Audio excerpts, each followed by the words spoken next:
जय हिंद और वंदे मातरम दोस्तों। तो आज हम अपने बाल विकास एवं शिक्षण शास्त्र का प्रैक्टिस सेट नंबर 2 जो कि 31 से 60 क्वेश्चन इसमें होंगे, मतलब 30 क्वेश्चन इसमें होंगे। तो आज हम अगला प्रैक्टिस सेट लेकर आए हैं। चलिए हम इसको स्टार्ट करते हैं। अपना पहला प्रश्न लेते हैं। पहला प्रश्न है, किशोरावस्था की प्रमुख विशेषता नहीं है। संवेगों का आधिक्य, संचय की प्रवृत्ति, कल्पना की बहुलता या मानसिक विकास। तो क्या इसमें किशोरावस्था की प्रमुख विशेषता नहीं है? संवेगों का आधिक्य इसमें होता है, संचय की प्रवृत्ति भी इसमें पाई जाती है, कल्पना की बहुलता भी इसमें होती है। तो इसमें क्या नहीं होता है? किशोरावस्था में मानसिक विकास नहीं होता है। तो इसकी विशेषता रहेगी कि इसमें मानसिक विकास नहीं होगा। तो ऑप्शन नंबर डी इसका सही जवाब हो जाएगा। ठीक, अगला है, बालकों के विकास की किस अवस्था को सबसे कठिन काल के रूप में जाना जाता है? बाल्यावस्था को, शैशवावस्था को, किशोरावस्था या इनमें से कोई नहीं। सबसे कठिन काल किसे माना गया है? तो ये माना गया है अपना किशोरावस्था को। ऑप्शन नंबर सी इसका सही जवाब हो जाएगा। ठीक, अगला है, उत्तर बाल्यकाल का समय कब होता है, या उत्तर बाल्यावस्था का समय कब होता है? 1 से 3 वर्ष, 3 से 6 वर्ष, 6 से 11 वर्ष या 12 से 18 वर्ष। तो अपन को पता है कि बाल्यावस्था का समय होता है, जो होता है ये अपना 6 से 12 वर्ष होता है। और उत्तर बाल्यावस्था का कब मानी जाती है? उत्तर बाल्यावस्था कब मानी जाती है? लास्ट की। तो ये मानी जाएगी अपनी 6 से 11 वर्ष तक, क्योंकि 12 से 18 होगा नहीं, 3 से 6 होगा नहीं और 1 से 3 होगा नहीं। ठीक है, तो 11 वर्ष तक या 12 वर्ष तक ऑप्शन नंबर सी इसका सही जवाब हो जाएगा। अगला है, बाल्यावस्था की प्रमुख विशेषता नहीं है। बाल्यावस्था की प्रमुख विशेषता नहीं है, क्या नहीं है? प्रबल जिज्ञासा प्रवृत्ति, अनुकरण की प्रवृत्ति, अंतर्मुखी व्यक्तित्व या संचय की प्रवृत्ति। तो देखिए, जिज्ञासा मतलब जिज्ञासा के लिए बालक बहुत ही ज्यादा होता है। अनुकरण की प्रवृत्ति मतलब दूसरों को देख के उसकी नकल करना, ये सब। और संचय की प्रवृत्ति भी पाई जाती है। अंतर्मुखी व्यक्तित्व इसमें नहीं पाया जाता है। ठीक है, तो इसका सही जवाब हो जाएगा ऑप्शन नंबर सी, अंतर्मुखी व्यक्तित्व। अगला अगला क्या है, संवेगात्मक विकास में किस अवस्था में तीव्र परिवर्तन होता है? संवेगात्मक विकास में किस अवस्था में सबसे ज्यादा परिवर्तन होता है, तीव्र परिवर्तन होता है? शिशुअवस्था में, युवावस्था में, बाल्यावस्था में या किशोरावस्था में? तो ये सबसे ज्यादा परिवर्तन होता है, संवेगात्मक विकास जो सबसे ज्यादा होता है वो होता है अपने किशोरावस्था में होता है। ऑप्शन नंबर डी इसका सही जवाब हो जाएगा। ठीक है, किशोरावस्था। अगला है, 36 है, व्यक्तिगत विभिन्नताओं का प्रमुख आधार है। व्यक्तिगत विभिन्नताओं का प्रमुख आधार है वंशानुक्रम तथा पर्यावरण, आर्थिक स्थिति, सामाजिक स्थिति या बौद्धिक श्रेष्ठता। ठीक हो जाएगा। व्यक्तिगत विभिन्नता पाई जाती है ये अपनी वंशानुक्रम और वातावरण। ठीक है, इन्हीं के आधार पर व्यक्तिगत विभिन्नताएं होती हैं। ठीक है, या तो अपने माता पिताओं से जो भिन्नताएं हैं, जो भी गुण हैं वो सब आते हैं, या वातावरण के अनुकूल में परिवर्तन हो जाते हैं, तो वो हमारे उस। ठीक है, तो ये व्यक्तिगत विभिन्नताओं का प्रमुख आधार है। ठीक है, अगला है, व्यक्तिगत विभिन्नताओं का कारण है। व्यक्तिगत विभिन्नताओं का कारण है वंशानुक्रम, पृथ्वी, आसमान, इनमें से कोई नहीं। व्यक्तिगत विभिन्नताओं का कारण तो ये हो जाएगा वंशानुक्रम। सबसे ज्यादा व्यक्तिगत विभिन्नताओं का कारण होगा ये वंशानुक्रम का ही होगा। ठीक, अगला है, निम्नलिखित कारण व्यक्तिगत भेद के हैं सिवाय। निम्नलिखित कारणों में से व्यक्तिगत भेद के हैं किसके सिवाय हैं? देखो, वंशानुक्रम, वातावरण, शिक्षा व्यवस्था या आय व वृद्धि। तो इसमें देखिए ये हो जाएगी शिक्षा व्यवस्था। ऑप्शन नंबर सी इसका सही जवाब। अगला है व्यक्तित्व भेद के कारण है। अब व्यक्तित्व भेद के कारण है वंशानुक्रम और वातावरण, वातावरण और आदत, वंशानुक्रम और रुचि, या आदत या मूल। तो यह आएगा वंशानुक्रम और वातावरण। ठीक है,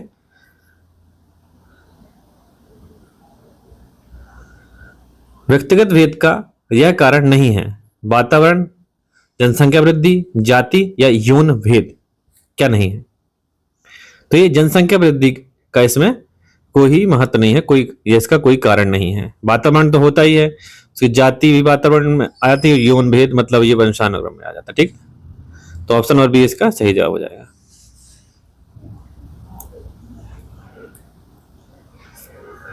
41 है व्यक्तिगत विभिन्नताओं में संपूर्ण व्यक्तित्व का कोई भी ऐसा पहलू सम्मिलित हो सकता है जिसका माप किया जा सकता है। यह कथन किसका है?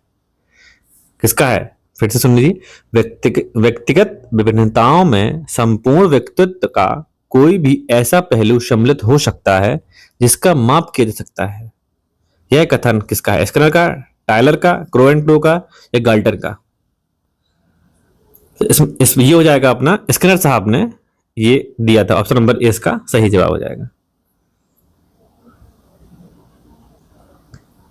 अगला है अन्य बालकों की विभिन्नताओं के मुख्य कारणों को प्रेरणा, बुद्धि, परिपक्वता, पर्यावरण संबंधी उद्दीपन की विभिन्नताओं द्वारा व्यक्तित किया जा सकता है। यह कथन किसका है? ये कथन बहुत ज्यादा महत्वपूर्ण होते हैं। ये कथन है अपना गैरीसन व अन्य का। जो गैरीसन और उनके कुछ साथी थे, उन्होंने कहा था अन्य बालकों की विभिन्नताओं के मुख्य कारणों को प्रेरणा, बुद्धि, परिपक्वता, वातावरण संबंधी उद्दीपन की भिन्नताओं द्वारा व्यक्त किया जा सकता है। अगला है विद्यालय का यह कर्तव्य है कि वह प्रत्येक बालक के लिए उपयुक्त शिक्षा की व्यवस्था करे, भले ही वह अन्य सब बालकों में कितना ही श्रेष्ठ क्यों ना हो। यह कथन किसने कहा या किसने लिखा है? यह कथन किसने लिखा? क्रो एंड क्रो ने, टायलर ने, रॉस ने, या मॉर्स एवं विंगो ने? विद्यालय का यह कर्तव्य है, विद्यालय का यह कर्तव्य बनता है कि वह प्रत्येक बालक के लिए उपयुक्त शिक्षा की व्यवस्था करे। यह समावेशी शिक्षा का इसमें बता रहा है कि समावेशी शिक्षा, ये अपना जो कहा था, ये कहा था क्रो एंड क्रो ने। इन्होंने कहा था कि सब बालक एक जैसे हैं, सब हर बालक विशिष्ट है। ठीक है, तो ये अपने क्रो एंड क्रो का दिया गया था।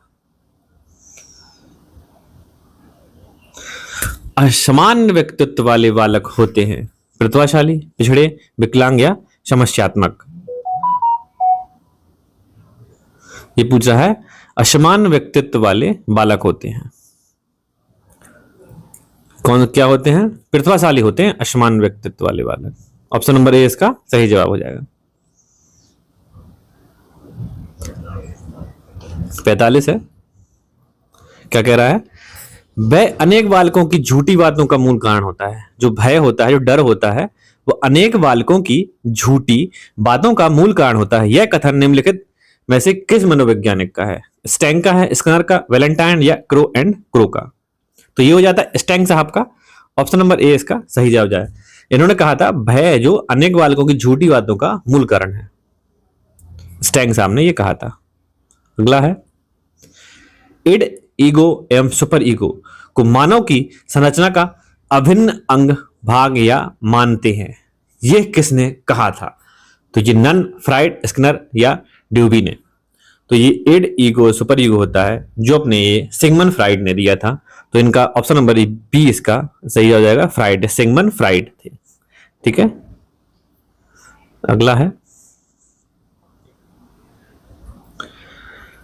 केवल दो प्रकार की मूल प्रवृत्ति हैं, मृत्यु एवं जीवन। यह विचार है किसका है? पेंटालॉजी का, हीगल का, फ्राइड का, या नन का?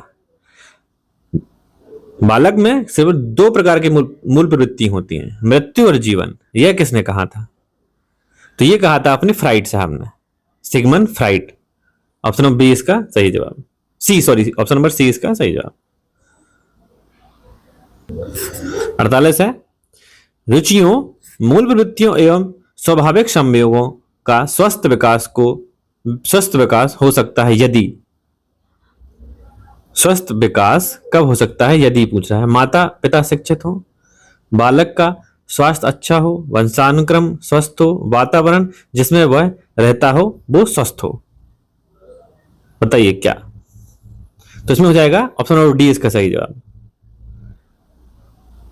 वातावरण स्वस्थ होना चाहिए जिसमें वो रह रहा है, ठीक है, उसी में ये सब चीजें आ जाएंगी। शिक्षित होंगे, वातावरण स्वस्थ होगा, बालक का स्वस्थ होगा तो वातावरण स्वस्थ होगा, तो बालक भी स्वस्थ होगा, वंशानुक्रम स्वस्थ होगा तो वातावरण भी हो जाता है। तो इसका ऑप्शन नंबर डी इसका सही जवाब हो जाएगा। अगला है, मूल प्रवृत्ति की एक प्रमुख विशेषता है। क्या है मूल प्रवृत्ति की प्रमुख विशेषता? समस्त प्राणियों में नहीं पाई जाती है, मात्र पशुओं में पाई जाती है, अभिनेताओं में पाई जाती है, अभिनेताओं में पाई जाती है या समस्त प्राणियों में पाई जाती है? समस्त प्राणियों में पाई जाती है। यह जन्मजात एवं प्रकृति प्रदत्त होती है। क्या होती है मूल प्रवृत्ति की विशेषता बताइए? तो ये होती है, ये समस्त प्राणियों में पाई जाती है और यह एक जन्मजात एवं प्रकृति प्रदत्त होती है। जन्मजात मतलब वंशानुक्रम से भी होता है और वातावरण से भी ये मिलता है। तो ये ऑप्शन नंबर डी इसका सही जवाब हो जाएगा। ये एक मूल प्रवृत्ति की प्रमुख विशेषता है जो कि अपने वंशानुक्रम और वातावरण के द्वारा हमें मिलती है या प्राप्त होती है। 49 का हो जाएगा ऑप्शन नंबर डी इसका सही जवाब। अगला है 50 है, व्यक्ति के स्वाभाविक विकास को कहते हैं। स्वाभाविक जो विकास होता है व्यक्ति का उसे हम क्या कहते हैं? अभिव्यक्ति कहते हैं, अभिवृद्धि, विकास, परिवर्तन या इनमें से कोई नहीं। तो ये अभिवृद्धि ही कहलाती है, ठीक है। व्यक्तित्व के स्वाभाविक विकास को या व्यक्ति के स्वाभाविक विकास को अभिवृद्धि कहते हैं। 51 है, विकास का अभिप्राय है। विकास का अभिप्राय क्या है? बालक की उम्र में विकास, बालक के भार का विकास, वह प्रक्रिया जिसमें बालक परिपक्वता की ओर बढ़ता है, या ऑप्शन नंबर डी हो जाएगा बालक के सामाजिक क्षेत्र का विकास। क्या हो जाएगा? तो ये हो जाएगा ऑप्शन नंबर सी इसका सही जवाब। वह प्रक्रिया जिसमें बालक अपनी परिपक्वता की ओर बढ़ता है, यही तो विकास है कि हम आगे बढ़ रहे हैं। तो इसी को हम, ये ऑप्शन नंबर सी इसका सही जवाब हो जाएगा। संवेग शरीर की वह जटिल दशा है जिसमें श्वास, नाड़ी तंत्र, ग्रंथियां, मानसिक स्थिति, उत्तेजना, अवबोध आदि की अनुभूति पर प्रभाव पड़ता है तथा पेशियां निर्देशित व्यवहार करने लगती हैं। यह कथन किसने कहा था? यह कथन किसका है? ग्रीन का है, ली का है, जेम्स ड्रेवर का है या इनमें से कोई नहीं? फिर से देखिए, संवेग शरीर की वह जटिल दशा है जिसमें श्वास, नाड़ी तंत्र, ग्रंथियां, मानसिक स्थिति, उत्तेजना, अवबोध आदि का अनुभूति पर प्रभाव पड़ता है तथा पेशियां निर्दिष्ट व्यवहार करने लगती हैं। तो ये अपना है ग्रीन का ऑप्शन नंबर ए इसका सही जवाब हो जाए। ये अपना ग्रीन ने दिया था, ठीक है। ऑप्शन नंबर इसका ए इसका सही जवाब। अगला है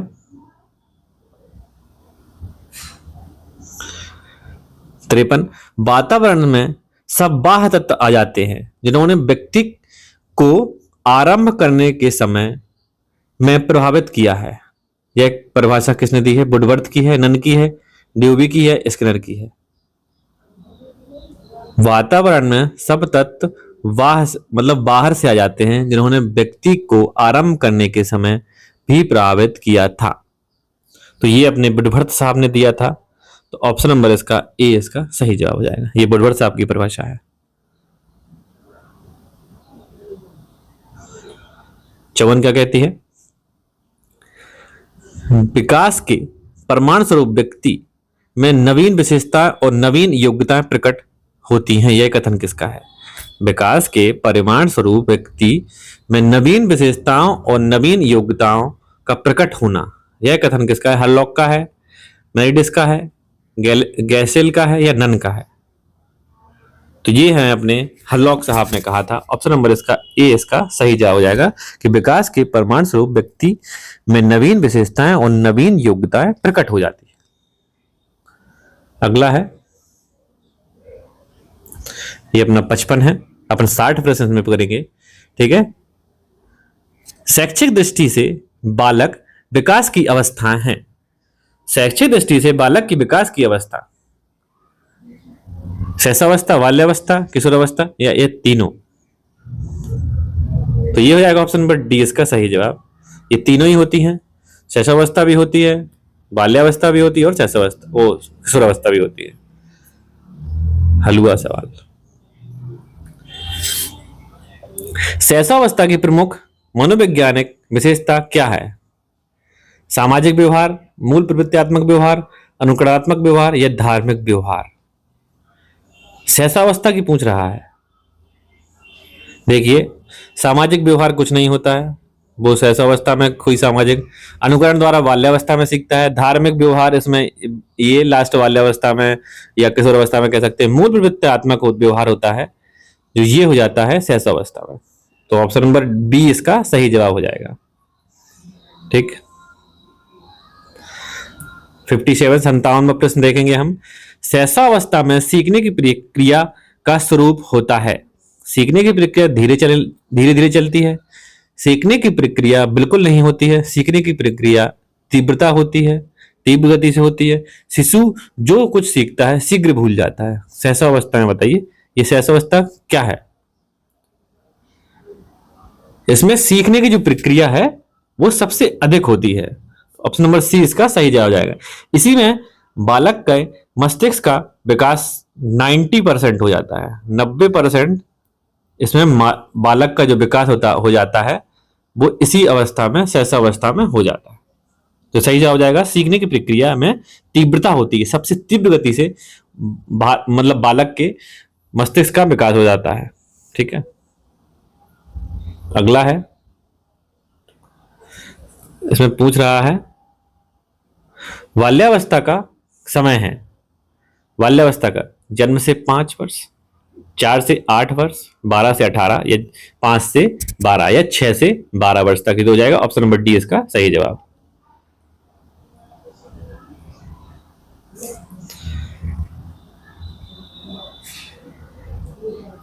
उनसठवां क्वेश्चन है, बाल्यावस्था की प्रमुख मनोवैज्ञानिक विशेषता क्या है? बाल्यावस्था की जो प्रमुख मनोवैज्ञानिक विशेषता वो क्या है? पर निर्भरता होती है, ये नहीं पाई जाती है। इसमें निर्भरता किसी दूसरे पर निर्भर नहीं रहता है। धार्मिकता ये बाल्यावस्था में नहीं कही जा सकती है क्योंकि बाल्यावस्था में ये भी नहीं है। अनुकरणात्मक प्रवृत्ति का अभाव, नहीं अभाव नहीं होता, इसमें अनुकरण द्वारा सीखता है, दूसरों की नकल करता है, ये होता है। सामूहिकता की भावना, ये इसमें इसकी प्रमुख विशेषता है, सामूहिकता, क्योंकि इसी में अपनी गैंगेज बाल्यावस्था को कहते हैं। अपने पेयर सहपाठियों के साथ रहना इसी में हो जाता है। तो ये समूह बनाकर रहने लगते हैं। ठीक है, तो इसमें इसी की भावना प्रकट होती है। ये बाल्यावस्था के प्रमुख विशेषता है। ठीक है, अपना 60वां प्रश्न लेंगे, आखिरी प्रैक्टिस अपने प्रैक्टिस से दूसरे का ये आखिरी प्रश्न रहेगा। बाल्यावस्था में सामान्यतः बालक का व्यक्तित्व होता है। बाल्यावस्था की पूछा है, बाल्यावस्था में सामान्यतः बालक का व्यक्तित्व क्या होता है? व्यक्तित्व विहीन होता है, अंतर्मुखी व्यक्तित्व होता है, बहुमुखी या उभयमुखी व्यक्तित्व होता है। क्या हो जाएगा? तो ये ऑप्शन नंबर इसका सी सही जवाब हो जाएगा, बहिर्मुखी। ठीक है, यहां हमारे 30 प्रश्न यहां पर समाप्त होते हैं practice set number 2, practice set 2 के। ठीक है, हम जल्द ही अपना प्रैक्टिस सेट नंबर 3 लेकर आएंगे। ठीक है, अगर आपको मेरी वीडियो अच्छी लगी हो तो लाइक और शेयर करें और चैनल को सब्सक्राइब करें। धन्यवाद।